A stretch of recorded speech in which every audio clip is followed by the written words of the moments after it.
Well, I'm going to thank the gentleman from California for yielding back, and Madam Chairman, thank you. And as we continue to do things the proper way, first of all, I want to thank all of you for being here. I come from the private industry also, and there's an old adage that's out there, and it goes something like this: don't worry about the mule, just load the wagon. And I think we're at a point where the mule is about ready to walk away from the harness himself. And it's really great that we're concerned about clean air, and we're concerned about clean water, and we're concerned about the health of our workers. And I would suggest this: that is not just one party's concern. All of us are concerned about that. It is the cumulative effect of all these regulations. They keep building and building and building to where it's going to break. Now, I am somewhat of an athlete, not a great one, but one sport that always interested me was golf. And what interests me about golf is a guy like me who is a lousy golfer can beat a guy who's really good.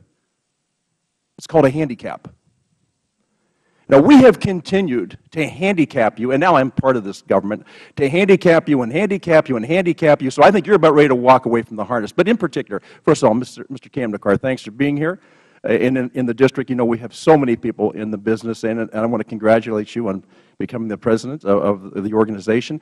But the effect of these cumulative regulations, if you could just walk us through, because a lot of us have never signed the front half of a check and have absolutely no idea the unintended consequences of all these costs, if you could just kind of walk us through, for example, something like ITAR and how difficult it makes it for somebody who makes roll bearings to go through that type of regulation, and the cost involved, because at the end of the day, it's the cost that concerns me and our ability to compete in the global market. We have handicapped ourselves to the point where we're forfeiting the ability to compete.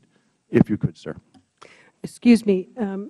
If I could just interrupt, the House rules are requiring that we adjourn this meeting. However, if you would like to take 30 seconds to answer Mr. Kelly's question, and then we will adjourn.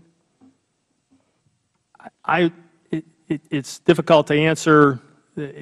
I would simply say this, that I think this is true of everybody on the panel. We've done a lot to get to where we are today, and the uncertainty, the possibility of further regulation is what we're most concerned about. And I go back to my point about competing with the Chinese and Indians. It will take them a very long time to get where we are today.